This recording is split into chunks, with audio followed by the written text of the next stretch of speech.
नमस्कार easy Bengali education YouTube चैनलेर समस्त भिउयार्सदेर जानाई स्वागतम। आज आमी तोमादेर सामने विद्यासागर यूनिभार्सिटीर द्वितीय सेमिस्टारेर ह्यूमैन राइट्स नामक भैग 2 पेपारटिर साजेशन तुले धरब। बीए बीएससी एवं बीकम स्टूडेंटदेर मध्य जारा भैग 2 पेपार हिसाबे ह्यूमैन राइट्स चয়েস करेছো तादेर जोन्नो किन्तु এই সাজেশনটি খুবই গুরুত্বপূর্ণ।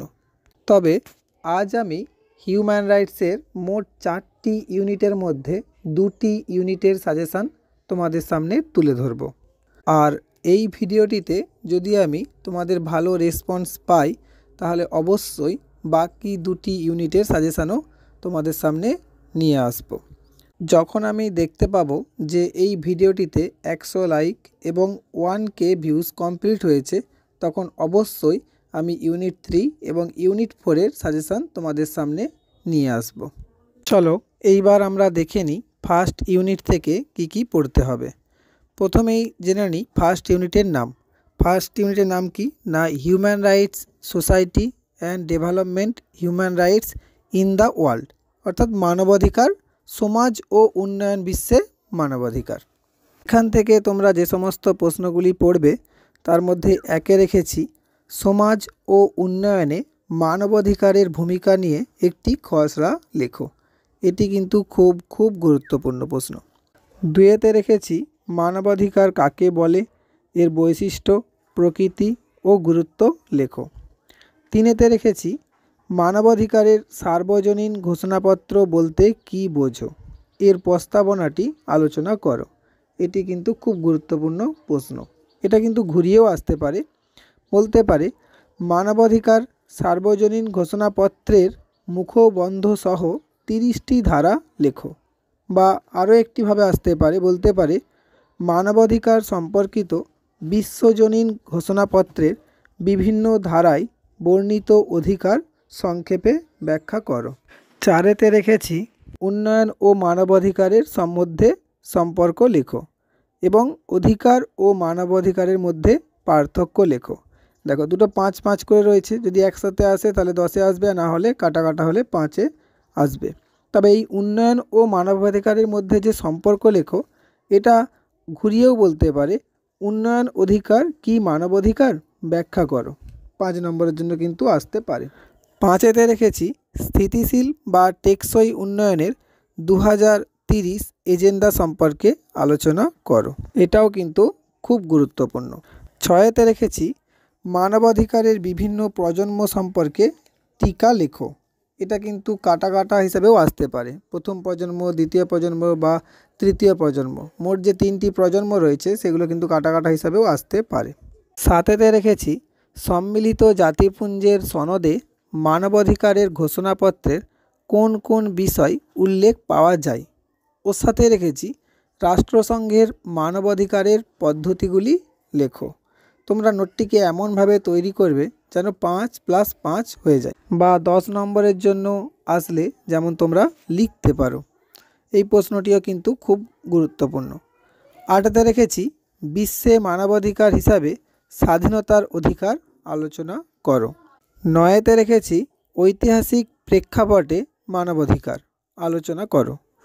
10এতে রেখেছি মানবাধিকার সংরক্ষণে রাষ্ট্রসংঘের সাধারণ সভা, অর্থনৈতিক ও সামাজিক পরিষদের গুরুত্ব লেখো। বা এটাই ঘুরিয়ে বলতে পারে মানবাধিকার প্রতিষ্ঠায় রাষ্ট্রসংঘের ভূমিকা লেখো। যখন তুমি মানবাধিকার প্রতিষ্ঠায় রাষ্ট্রসংঘের ভূমিকা পড়বে তখন সেখানেই তুমি সাধারণ সভা, অর্থনৈতিক ও সামাজিক পরিষদ পেয়ে যাবে। 11তে রেখেছি মানবাধিকার রক্ষার আইন সম্পর্কে যা জানো লেখো। আর 12তে রেখেছি মানবাধিকারের উদ্ভব ও বিকাশ সম্পর্কে আলোচনা করো।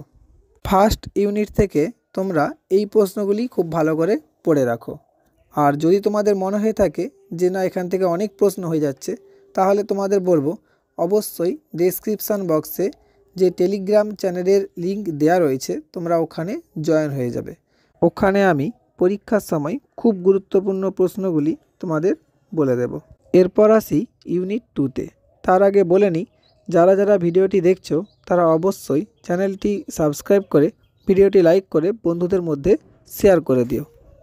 এরপর দেখো ইউনিট 2তে কী রাখা হয়েছে।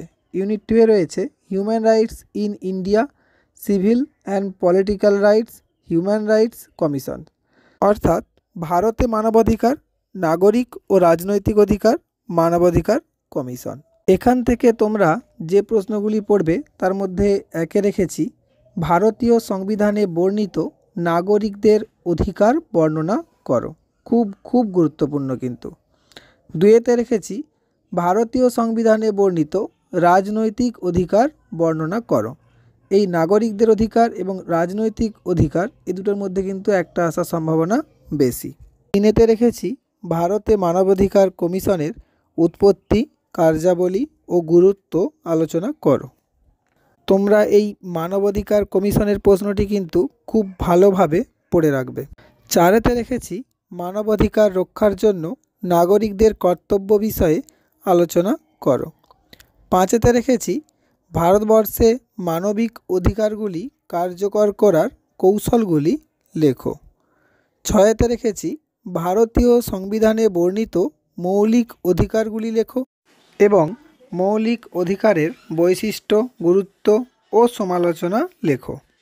এটার মধ্যে কিন্তু দুটো প্রশ্ন রয়েছে। এটা তোমরা খুব ভালো করে পড়বে, কারণ ভারতীয় সংবিধানের বর্ণিত মৌলিক অধিকার এটা কিন্তু বারবার পরীক্ষাতে আসে। 7-এতে রেখেছি ভারতীয় সংবিধানে বর্ণিত মৌলিক কর্তব্য লেখো এবং মৌলিক কর্তব্যের বৈশিষ্ট্য ও গুরুত্ব লেখো। এই দুটো প্রশ্নের মধ্যেও কিন্তু একটি প্রশ্ন আসার সম্ভাবনা খুব বেশি। ইউনিট 2 থেকে তোমরা আপাতত এই 7টি প্রশ্নই করবে। আশা রাখছি ইউনিট 1 এবং ইউনিট 2 থেকে যে সমস্ত প্রশ্নগুলি আসবে পরীক্ষাতে সেই সমস্ত প্রশ্নগুলি তোমরা আমার দেওয়া এই সাজেশানগুলির মধ্যে থেকেই কমন পেয়ে যাবে। আর পরবর্তী সময়ে যদি কোনো সাজেশান আমি পরিবর্তন করে থাকি তাহলে অবশ্যই সেটা আমি টেলিগ্রাম চ্যানেলে জানিয়ে দেব। বাকি দুটি ইউনিটের সাজেশান এবং বিদ্যাসাগর ইউনিভার্সিটির অন্যান্য কোনো পেপারের সাজেশান পেতে চাইলে তোমরা নিচে কমেন্ট বক্সে অবশ্যই কমেন্ট করে জানাবে। এবং আমাদের চ্যানেলের সমস্ত ভিডিওর আপডেট খুব তাড়াতাড়ি পাওয়ার জন্য তোমরা অবশ্যই চ্যানেলটি সাবস্ক্রাইব করে বেল আইকনটি ক্লিক করে রাখবে, যাতে খুব তাড়াতাড়ি নোটিফিকেশান পেয়ে যাও। ধন্যবাদ।